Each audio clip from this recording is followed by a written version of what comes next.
Welcome है friends हमारे YouTube channel success the 91 में। फ्रेंड्स बहुत ही महत्वपूर्ण क्वेश्चन है जो कि आने वाली सभी परीक्षाओं के लिए वेरी इंपॉर्टेंट हैं। तो फ्रेंड्स बिल्कुल वीडियो को स्किप ना करें और पूरा वीडियो लास्ट तक देखें।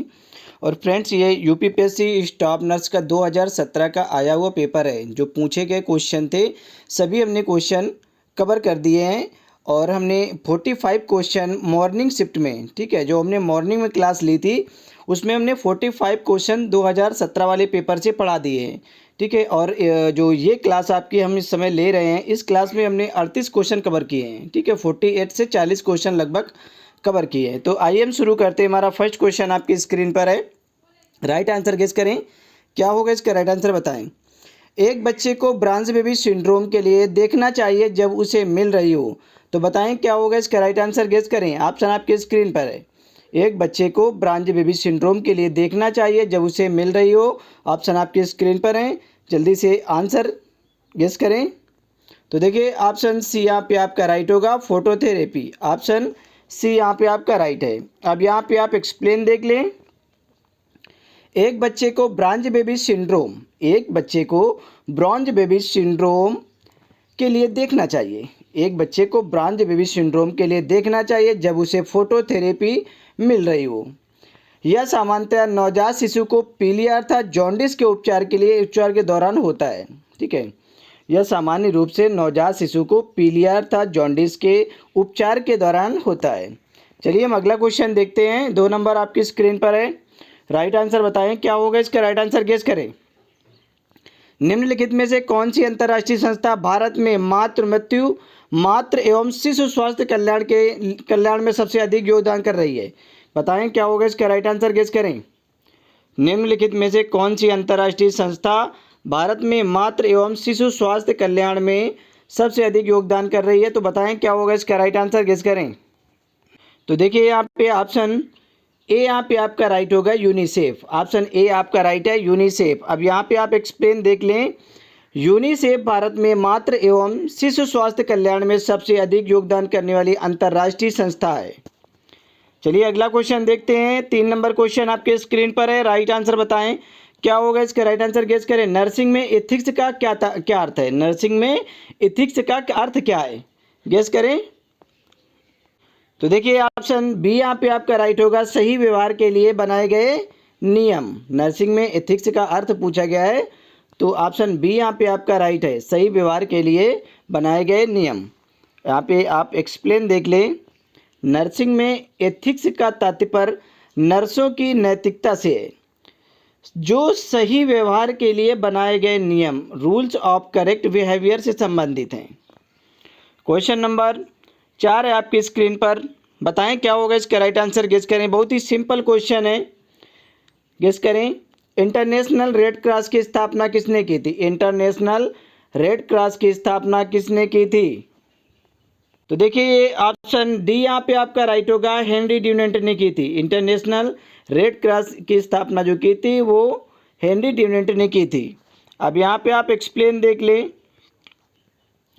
इंटरनेशनल रेड क्रॉस की स्थापना जीन हेनरी ड्यूनेंट ने वर्ष 1963 में की थी और 1901 ईस्वी में हेनरी ड्यूनेंट को मानव सेवा के लिए पहला नोबेल शांति पुरस्कार मिला था।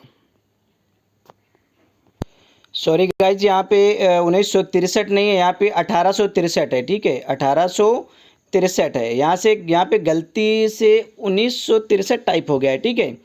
1800 जो इंटरनेशनल रेड क्रॉस की जो स्थापना थी वो हेनरी ड्यूनेंट ने 1863 में की थी और इन्हें 1901 ईस्वी में हेनरी ड्यूनेंट को मानव सेवा के लिए पहला नोबेल का शांति पुरस्कार मिला था, ठीक है। इंटरनेशनल रेड क्रॉस दिवस प्रतिवर्ष 8 मई को मनाया जाता है और इसका जो मुख्यालय है वो जिनेवा स्विट्जरलैंड में है, ठीक है। यहाँ पे आपका जो 1963 लिखा है इसकी जगह 1863 है, ठीक है। हेनरी ड्यूनेंट की जो स्थापना हुई थी, हेनरी ड्यूनेंट ने जो रेड क्रॉस की स्थापना की थी, इंटरनेशनल रेड क्रॉस की स्थापना की थी वो 1863 में की थी। वो गलती से वहाँ पे टाइप हो गया 1963, ठीक है। तो यहाँ पे 1863 है, ना कि 1963, ठीक है। और 1901 में इनको नोबेल का शांति पुरस्कार मिला था मानव सेवा के लिए। तो चलिए हम देखते हैं अगला क्वेश्चन। 5 नंबर, विश्व स्वास्थ्य दिवस कब मनाया जाता है। विश्व स्वास्थ्य दिवस कब मनाया जाता है, बताएं क्या होगा इसका राइट आंसर गेस करें। तो 7 अप्रैल को मनाया जाता है विश्व स्वास्थ्य दिवस। बहुत ही सिंपल क्वेश्चन है, ठीक है। देख लें यहाँ पे एक्सप्लेन। विश्व स्वास्थ्य संगठन वर्ल्ड हेल्थ ऑर्गेनाइजेशन WHO के तत्वाधान के प्रतिवर्ष 7 अप्रैल को विश्व स्वास्थ्य दिवस मनाया जाता है। चलिए हम अगला क्वेश्चन देखते हैं। क्वेश्चन नंबर 6, एलिसा का पूरा नाम क्या है? बताएं क्या होगा इसका राइट आंसर, गेस करें। बहुत ही सिंपल क्वेश्चन है, एलिसा का पूरा नाम क्या है? तो देखिए यहाँ पे ऑप्शन बी आपका राइट होगा, एंजाइम लिंक्ड इम्यून सॉर्बेंट एसे, ठीक है। ऑप्शन बी यहाँ पे आपका राइट होगा।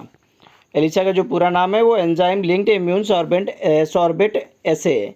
अब यहाँ पे आप एक्सप्लेन देख लें कि एलिसा जो है इसका पूरा नाम है एंजाइम लिंक्ड इम्यून सॉर्बेंट एसे, ठीक है। एंजाइम लिंक्ड इम्यून सॉर्बेट एसे। चलिए हम अगला क्वेश्चन देखते हैं। 7 नंबर, जब एंटीबॉडीज संक्रमित शरीर के अंदर बनते हैं, जब एंटीबॉडीज संक्रमित शरीर के अंदर बनते हैं तो इसे क्या कहा जाता है? बताएं क्या होगा इसका राइट आंसर, गेस करें। तो देखिए इसे एक्टिव रोग प्रतिरोधक क्षमता कहा जाएगा। ऑप्शन बी यहाँ पे आपका राइट है। जब एंटीबॉडीज संक्रमित शरीर के अंदर बनते हैं तो इसे एक्टिव रोग प्रतिरोधक क्षमता कहा जाता है। चलिए हम एक्सप्लेन देख लेते हैं। जब एंटीबॉडी संक्रमित शरीर के अंदर बनते हैं तो इसे एक्टिव रोग प्रतिरोधक क्षमता कहा जाता है, अर्थात एक्टिव इम्यूनिटी कहा जाता है। एक्टिव रोग प्रतिरोधक क्षमता शरीर के प्रतिरक्षा तंत्र अर्थात इम्यून सिस्टम को विशेष रोगाणुओं के विरुद्ध स्वतः एंटीबॉडीज के निर्माण के लिए प्रेरित करता है। क्वेश्चन नंबर 8 है आपकी स्क्रीन पर। राइट आंसर बताएं क्या होगा इसका राइट आंसर, गेस करें। इनमें से कौन सी बीमारी हवा के कणों द्वारा नहीं फैलती है? बताएं क्या होगा इसका राइट आंसर, गेस करें। कौन सी बीमारी जो हवा के कणों के द्वारा नहीं फैलती है? देखिए पोलियोमाइलाइटिस जो है ये हवा के कणों के द्वारा नहीं फैलती। बाकी आपका खसरा हो गया, चिकन पॉक्स हो गया, क्षय रोग हो गया, ठीक है, ये सभी हवा के कणों के द्वारा फैलते हैं। बट पोलियोमाइलाइटिस ये हवा के कणों के द्वारा नहीं फैलता है। ऑप्शन सी यहाँ पे आपका राइट है। चलिए हम देखते हैं, एक्सप्लेन देख लेते हैं। खसरा, चिकन पॉक्स तथा क्षय रोग, खसरा हो गया, चिकन पॉक्स हो गया, अर्थात ये टीबी आपकी हो गई, नामक ये बीमारियाँ जो है ये हवा के कणों द्वारा फैलती हैं। आपकी जो क्षय रोग है जिसे तपेदिक के नाम से जाना जाता है, ठीक है, इसे टीबी भी कहा जाता है, ठीक है, ट्यूबरकुलोसिस। और ये आपका खसरा हो गया, चिकन पॉक्स हो गया, ये जो बीमारियां ये हवा के कणों के द्वारा फैलती हैं। बट ये जो पोलियोमाइलाइटिस है ये अत्यधिक संक्रामक वायरल बीमारी है, ठीक है। पोलियोमाइलाइटिस जो है ये अत्यधिक संक्रामक वायरल बीमारी है। इसके विषाणु मुख से तथा दूषित पानी या फिर भोजन के माध्यम से एक व्यक्ति से दूसरे व्यक्ति में फैल जाते हैं।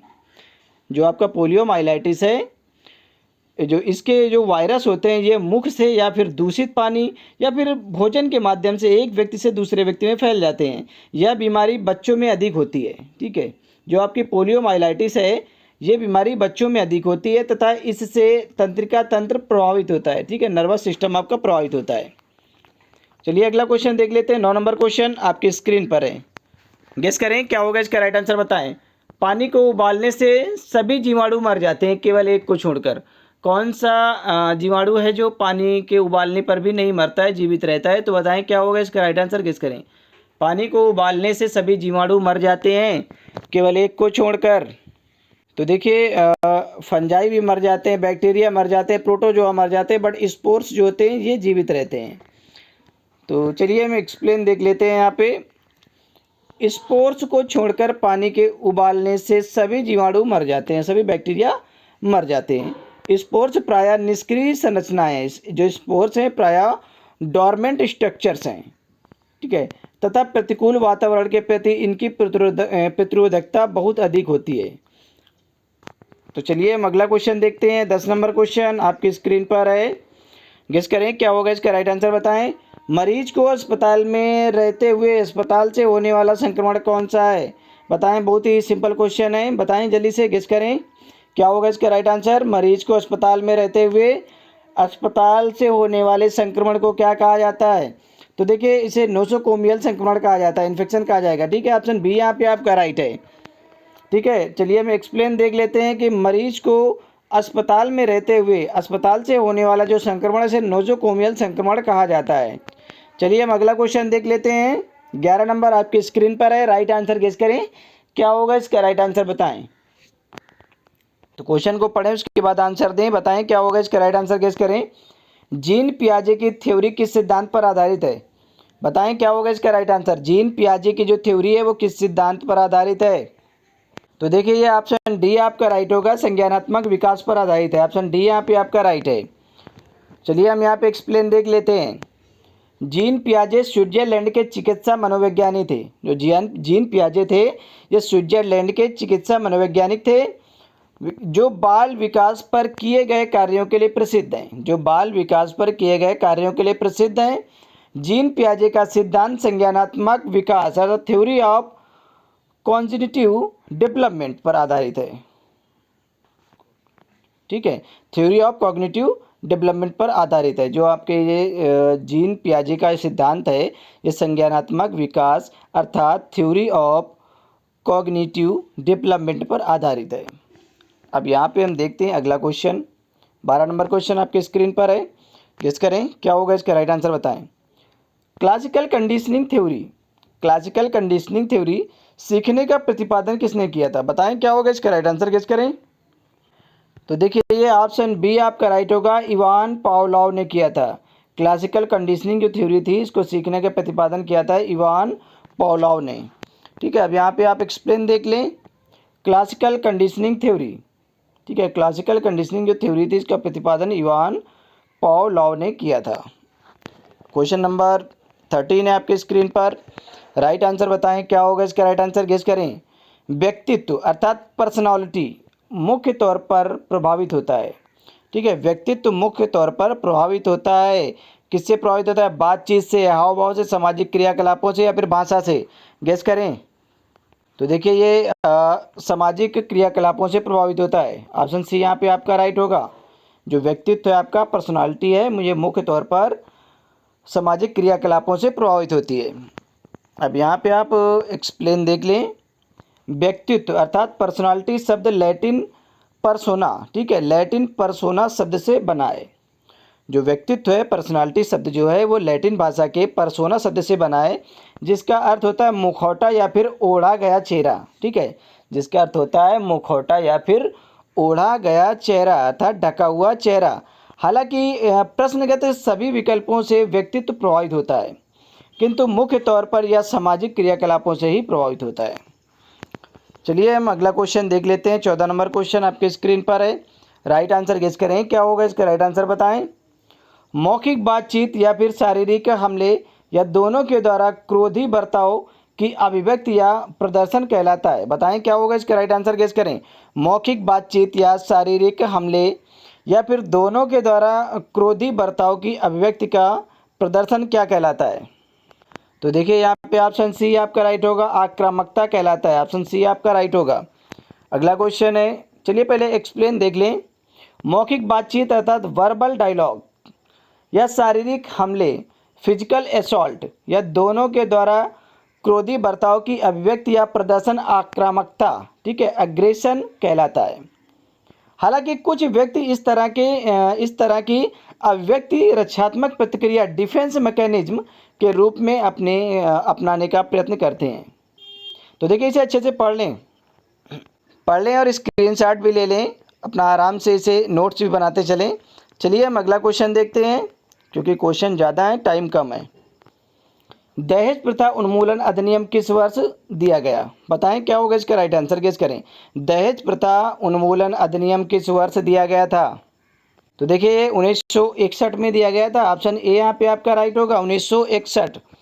यहाँ पे आप देख लें एक्सप्लेन कि दहेज निषेध अधिनियम 1961 में आया। दहेज निषेध अधिनियम 1961 में आया, जिसके अनुसार दहेज लेने देने या इसके लेन देन सहयोग करने पर अधिकतम 5 वर्ष की कैद और 15,000 रुपये का जुर्माने का प्रावधान है। दहेज निषेध अधिनियम जो है, जो 1961 में बना था, इसके अनुसार दहेज लेने या फिर देने या इसके लेन देन में सहयोग करने पर 5 वर्ष की उम्र कैद और 15,000 रुपये की नगद जो आपके जुर्माने के तौर पर राशि दी जाएगी। ठीक है, राशि का प्रावधान है। क्वेश्चन नंबर 16 है आपकी स्क्रीन पर, गेस करें क्या होगा इसका राइट आंसर, बताएं। बालक जो 16 वर्ष की आयु का एवं बालिका जो 18 वर्ष की आयु के न होते हुए असामाजिक गतिविधियों में लिप्त हैं, इसे क्या कहते हैं? बालक जो कि 16 वर्ष की आयु का एवं बालिका जो 18 वर्ष की आयु के न होते हुए भी असामाजिक गतिविधियों में लिप्त हैं, उन्हें क्या कहा जाएगा?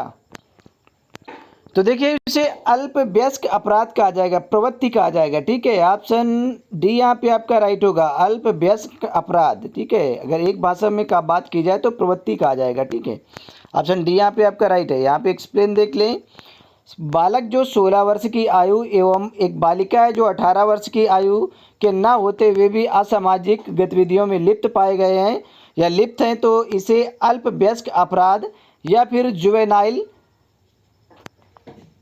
डिलिंक्वेंसी कहा जाएगा। ठीक है, जुवेनाइल डिलिंक्वेंसी कहा जाएगा। ठीक है, या फिर इसे अल्पवयस्क अपराध कहा जाएगा या फिर जुवेनाइल डिलिंक्वेंसी कहा जाएगा। चलिए हम अगला क्वेश्चन देख लेते हैं। यहाँ पे 17 नंबर क्वेश्चन आपकी स्क्रीन पर है। समाज का विभिन्न समूहों में उनकी विशेषताओं, सामाजिक स्थिति और भूमिकाओं के आधार पर वर्गीकरण करने को क्या कहा जाता है? समाज का विभिन्न समूहों में उनकी विशेषताओं या फिर सामाजिक स्थिति और भूमिकाओं के आधार पर उनका वर्गीकरण करने का जो तरीका है उसे क्या कहा जाएगा? बताएं क्या होगा इसका राइट आंसर, गेस करें। तो देखिए इसे सामाजिक स्तरीकरण कहा जाएगा। ठीक है, ऑप्शन ए यहाँ पे आपका राइट होगा, सामाजिक स्तरीकरण। चलिए हम यहाँ पे एक्सप्लेन देख लेते हैं। सामाजिक स्तरीकरण एक सार्वभौमिक प्रक्रिया है। जो सामाजिक स्तरीकरण है वो एक सार्वभौमिक प्रक्रिया है। समाज का विभिन्न समूहों में उनकी विशेषताओं, ठीक है, समाज का विभिन्न समूहों में उनकी विशेषताओं अर्थात कैरेक्टरिस्टिक, ठीक है, सामाजिक स्थिति स्टेटस और भूमिकाओं रोल के आधार पर वर्गीकरण करने को सामाजिक स्तरीकरण सोशल स्ट्रेटिफिकेशन कहा जाता है।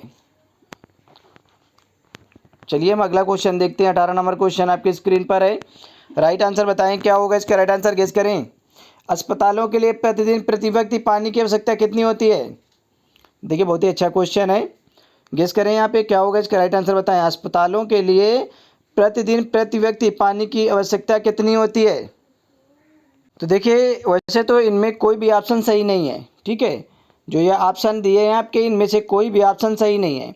अगर हम 100 बेड के अस्पताल की बात करें, 100 बेड के अस्पताल की बात करें अगर 100 बेड की, तो उसमें 340 लीटर, ठीक है, पानी की आवश्यकता है प्रतिदिन की। ठीक है, जो प्रतिदिन की अगर 100 बेड का अस्पताल है तो वहाँ पे 340 लीटर पानी की आवश्यकता होती है पर डे की। ठीक है, अगर 100 बेड से अधिक है, जो अस्पताल है वो 100 बेड से अधिक है, तो वहाँ से 450 लीटर पानी की आवश्यकता होगी। ठीक है, तो इस आधार पे यहाँ पे जो ऑप्शन दिए गए हैं वो कोई भी ऑप्शन मैच नहीं खाता है। ठीक है, सभी ऑप्शन गलत हैं। तो चलिए यहाँ पे एक्सप्लेन देख लेते हैं। निर्धारित मानक के अनुसार, ठीक है, जो मानक निर्धारित किए गए हैं 100 बेड से कम बेड वाले अस्पताल के लिए, ठीक है, जो 100 बेड से कम बेड वाले जो अस्पताल हैं उनमें प्रतिदिन प्रति व्यक्ति, ठीक है, प्रतिदिन प्रति व्यक्ति लॉन्ड्री सहित, ठीक है, प्रतिदिन प्रति व्यक्ति लॉन्ड्री सहित 340 लीटर, और जबकि जो 100 बेड से अधिक हैं, जो अस्पताल 100 बेड से अधिक वाले अस्पतालों के लिए, ठीक है, जहाँ पे 100 बेड है या उससे अधिक अस्पताल है, उनके लिए 450 लीटर पानी की आवश्यकता होती है। चलिए हम अगला क्वेश्चन देखते हैं। यहाँ पे 19 नंबर क्वेश्चन आपकी स्क्रीन पर है। बताएं क्या होगा इसका राइट आंसर, गेस करें। जूं द्वारा नहीं फैलने वाली बीमारी कौन सी है? जूं के द्वारा नहीं फैलने वाली बीमारी कौन सी है, गेस करें। तो देखिए यहाँ पे क्यू फीवर जो है ये जूं के द्वारा नहीं फैलने वाली बीमारी है। ऑप्शन बी यहाँ पे आपका राइट होगा। अब यहाँ पे आप एक्सप्लेन देख लें। इंसानों में क्यू फीवर, जानवरों जो आपका दिया गया है, ऑप्शन बी वहाँ पे आपका राइट होगा। अब यहाँ पे आप अच्छे से एक्सप्लेन को पहले पढ़ लें कि इंसानों में क्यू फीवर जानवरों जैसे कि भेड़ बकरी से फैलता है। ठीक है, इंसानों में जो क्यू फीवर है वो जानवरों जैसे कि भेड़ हो गया, बकरी हो गया, इनसे फैलता है, तथा यह कॉक्सियला बर्नेटी, यह आपका जो है वो कॉक्सियला बर्नेटी नामक जीवाणु द्वारा होता है। जो क्यू फीवर है ये जो इंसानों में जानवरों के द्वारा फैलता है, भेड़ हो गया, बकरी हो गया, इनसे फैलता है। और ये किसके द्वारा फैलता है? तो ये कॉक्सियला बर्नेटी के द्वारा नामक जीवाणु होता है, जो बैक्टीरिया होता है उससे फैलता है। यह जूं द्वारा फैलने वाली बीमारी नहीं है। ठीक है, यह जूं द्वारा फैलने वाली बीमारी नहीं है आपका क्यू फीवर। क्वेश्चन नंबर 20 आपकी स्क्रीन पर। बताएं क्या होगा इसका राइट आंसर, गेस करें। गंदा पानी जिसमें कठोर एवं अर्ध घुलनशील मल हो क्या कहलाता है? बताएं क्या होगा इसका राइट आंसर, गेस करें। गंदा पानी जिसमें कठोर एवं अर्ध घुलनशील मल हो उसे क्या कहा जाता है?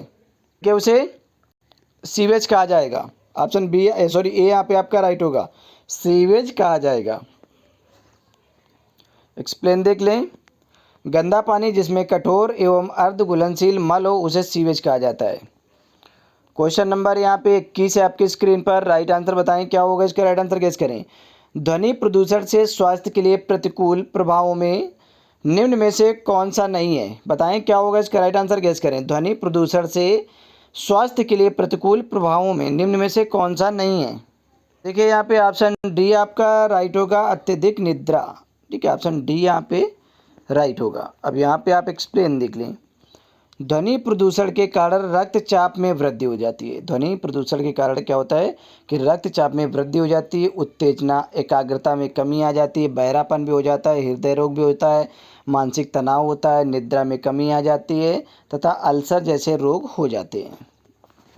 क्वेश्चन नंबर यहाँ पे हम 22 देख लेते हैं। 22 क्वेश्चन है यहाँ पे, तो गेस करें क्या होगा इसका राइट आंसर, बताएं। अम्ल वर्षा से आप क्या समझते हैं? बताएं क्या होगा इसका राइट आंसर, गेस करें। देखिए सभी क्वेश्चन बहुत ही अच्छे हैं, बहुत अच्छे लेवल के उन्होंने क्वेश्चन रखे हैं। 2017 का जो पेपर है, ठीक है, इसमें बहुत ही अच्छे क्वेश्चन पूछे गए थे। अम्ल वर्षा से आप क्या समझते हैं? बताएं क्या होगा इसका राइट आंसर। तो जल्दी से गेस करें क्या होगा इसका राइट आंसर, बताएं। अम्ल वर्षा से आप क्या समझते हैं?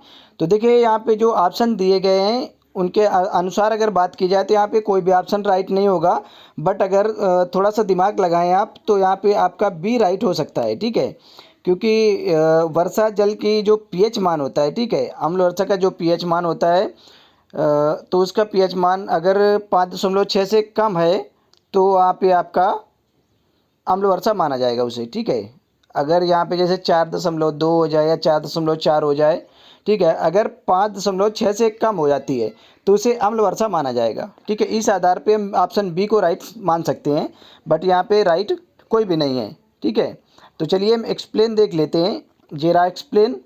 ऐसी वर्षा जिसका जो पीएच मान प्राय अर्थात हमेशा 5.6 से कम होता है, अम्ल वर्षा, ठीक है, उसे अम्ल वर्षा कहा जाता है। ठीक है, अम्ल वर्षा है। ठीक है, अम्ल वर्षा का जो पीएच मान होता है वो क्या होता है, 4.2 से 4.4 होता है। ठीक है, जो अम्ल वर्षा का जो पीएच मान होता है वो 4.2 से 4.4 होता है। ठीक है, इसे आप अम्ल वर्षा कह सकते हैं। लेकिन अम्ल वर्षा का जो मान होता है, ठीक है, वो क्या होता है, 5.6 से कम ही होता है। ठीक है, अगर 5.6 से अगर नीचे जो हो रहा है तो उसे हम अम्ल वर्षा कह सकते हैं। क्वेश्चन नंबर यहाँ पे 23 है। बताएं क्या होगा इसका राइट आंसर, गेस करें। वह मच्छर जो पानी के अप्राकृतिक संग्रहों के अधिकतर पैदा होता है। बताएं क्या होगा इसका राइट आंसर। वह मच्छर जो पानी के अप्राकृतिक संग्रहों में अधिकतर पैदा होते हैं। गेस करें क्या होगा इसका राइट आंसर। ऑप्शन आपके स्क्रीन पर है। देखिए क्वेश्चन कह भी क्या रहा है, पहले देखिए समझ लें क्वेश्चन को। वह मच्छर जो पानी के अप्राकृतिक संग्रहों, ठीक है, अप्राकृतिक रूप से जहाँ पे पानी इकट्ठा हो जाता है, ठीक है, संग्रहों के जहाँ पे लोग भर के रख देते हैं, बहुत पुराना हो जाता है पानी। ठीक है, जैसे आप कभी देखते होंगे कि फ्रिज के जो फ्रिज के पीछे का जो पानी होता है, ठीक है, वो, ठीक है, लोग फेंकते नहीं हैं, उसमें बहुत ज़्यादा गंदगी हो जाती है। ठीक है, कूलर में देखते होंगे आप, बहुत ज़्यादा कूलर में ठंड की वजह से कूलर में मच्छर घुसे रहते हैं।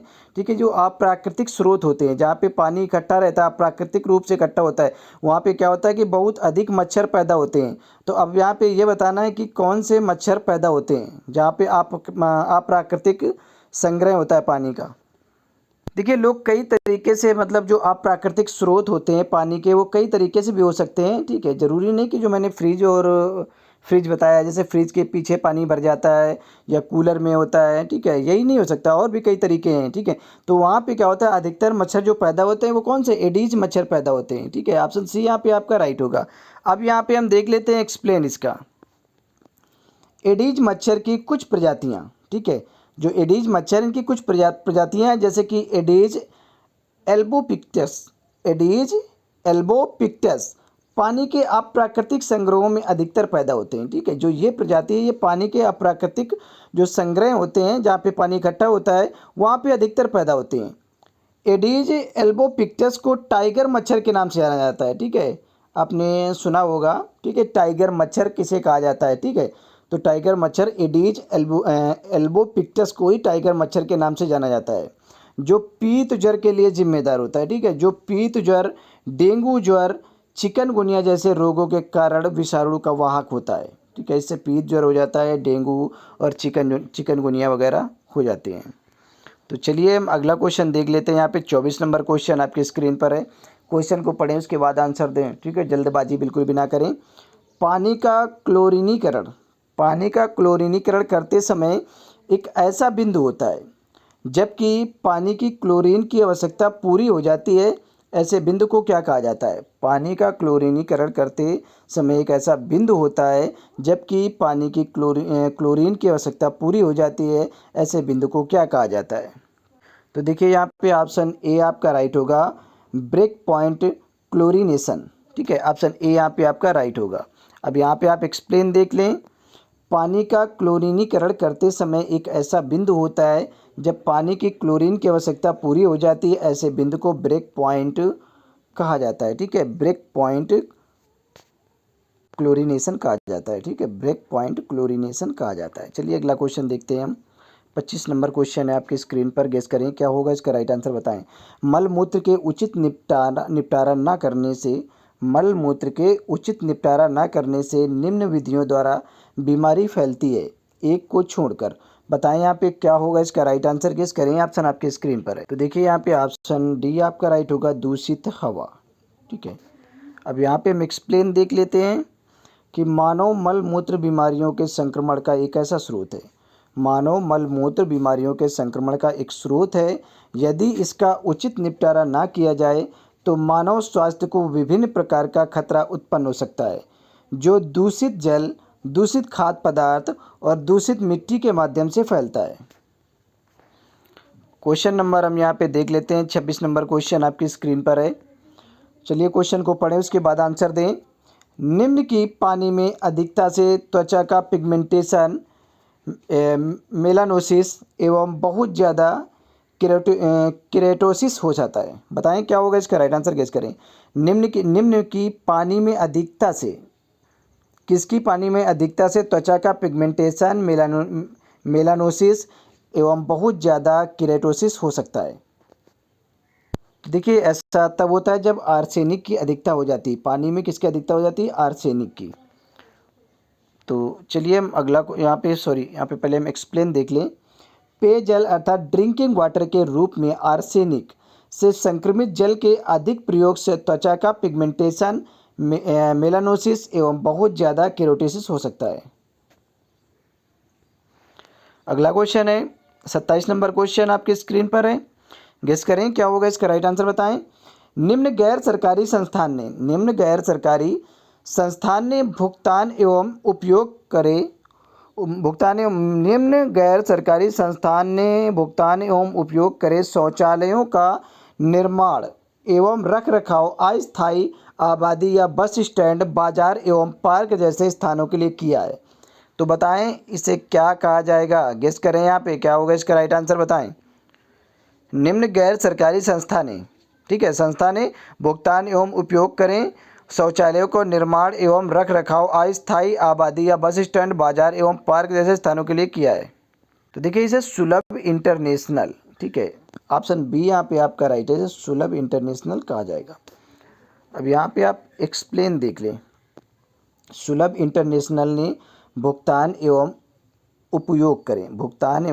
उपयोग करें शौचालय का निर्माण एवं रखरखाव अस्थायी आबादी या बस स्टैंड, बाजार एवं पार्क जैसे स्थानों के लिए किया है। क्वेश्चन नंबर 28 है आपके स्क्रीन पर है। राइट आंसर बताएं क्या होगा, इसका राइट आंसर गेस करें। निम्न में से कौन सा इनपुट डिवाइस नहीं है? बताएं क्या होगा, इसका राइट आंसर। बहुत ही अच्छा क्वेश्चन है, इनमें कौन सा इनपुट डिवाइस नहीं है? तो देखिए यहाँ पे आपका प्रिंटर जो है वो इनपुट डिवाइस नहीं है, ठीक है। प्रिंटर क्या है, ये आउटपुट डिवाइस है, ठीक है। बाकी ये माउस, कीबोर्ड, माइक्रोफोन, ये सभी क्या है, आपके इनपुट डिवाइस हैं। तो देखिए एक्सप्लेन भी दिया गया कि माउस हो गया, कीबोर्ड, माइक्रोफोन इनपुट डिवाइस है, जबकि प्रिंटर आउटपुट डिवाइस है। चलिए हम अगला क्वेश्चन देखते हैं। 29 नंबर क्वेश्चन आपके स्क्रीन पर है। RAM का विस्तृत रूप क्या है? ठीक है, यहाँ पे RAM, ठीक है, इसका मतलब है रैम। ठीक है, इसका मतलब होता है रैंडम एक्सेस मेमोरी। ठीक है, रैम ये क्या होती है, रैंडम एक्सेस मेमोरी होती है। ठीक है, यहाँ पे जो आपका इसमें दो मेमोरी होती है, एक रोम होती है और एक रैम होती है। जो रोम होती है वो रीड ओनली मेमोरी होती है। ठीक है, कंप्यूटर में रीड ओनली मेमोरी होती है, ये परमानेंट मेमोरी होती है जो आपकी रोम होती है। और जो आपकी एक्सेस रैंडम एक्सेस मेमोरी होती है ये आपकी परमानेंट मेमोरी नहीं रहती है। ठीक है, ये क्या होती है कि जब तक ऐसे आप पावर सप्लाई करेंगे, जब तक कंप्यूटर ऑन रहेगा तभी तक इसमें डाटा बना रहता है। और जैसे ही आप कंप्यूटर को ऑफ करते हैं, ठीक है, अगर बिजली चली जाती है तो इससे क्या होता है, डाटा ख़त्म हो जाता है। ठीक है, इसे रैंडम एक्सेस मेमोरी कहा जाता है। यहाँ पे ऑप्शन डी आपका राइट होगा, random access memory. Option D आपका राइट है। अब यहाँ पे आप देख लें एक्सप्लेन, RAM रैम, इसका विस्तृत रूप है रैंडम एक्सेस मेमोरी। ठीक है, और जो आपका रोम होता है उसका मतलब होता है रीड ओनली मेमोरी। ठीक है, ये आपकी परमानेंट मेमोरी होती है। और रैम जो है ये अस्थायी मेमोरी के रूप में से जाना जाता है। चलिए यहाँ पे 30 नंबर क्वेश्चन देखते हैं। मांसपेशी समन्वय कम होता है, मांसपेशी समन्वय कम होता है निम्न के नुकसान होने से।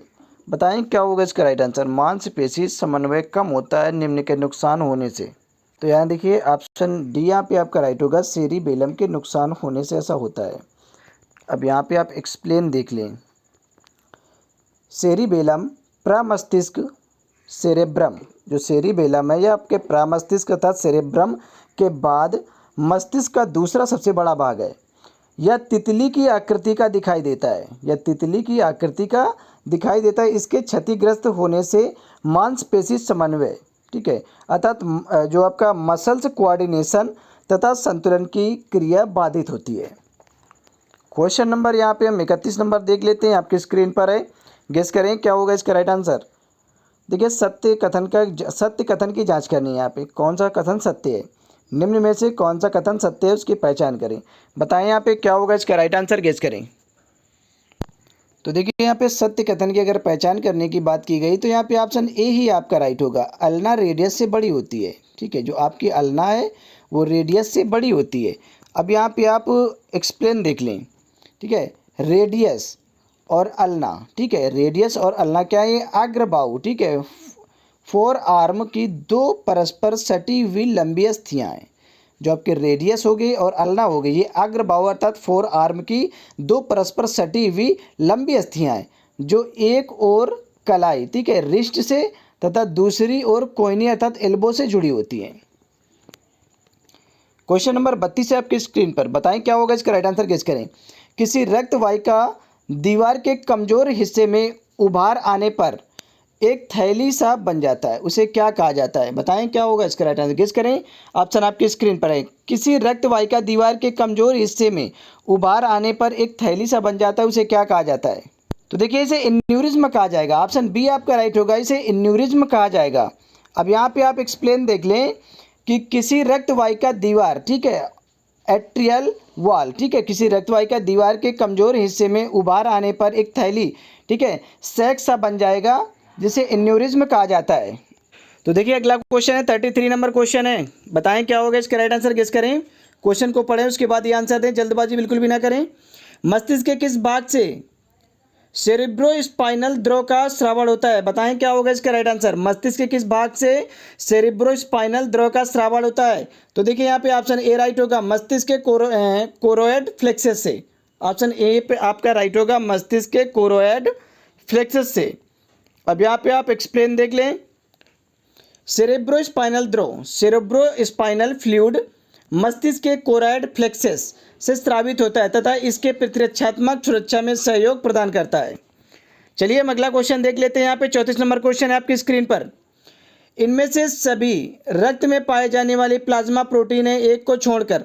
बताएं क्या होगा इसका राइट आंसर। इनमें से सभी रक्त में पाए जाने वाले प्लाज्मा प्रोटीन है एक को छोड़कर। गेस करें क्या होगा इसका राइट आंसर, बताएं। तो देखिए यहाँ पे ऑप्शन सी राइट होगा, मायोसिन। ऑप्शन सी यहाँ पे आपका राइट होगा, मायोसिन। तो चलिए हम एक्सप्लेन देख लेते हैं। एल्ब्यूमिन, ग्लोब्यूलिन तथा फाइब्रोनोजन रक्त में पाए जाने वाले प्लाज्मा प्रोटीन है।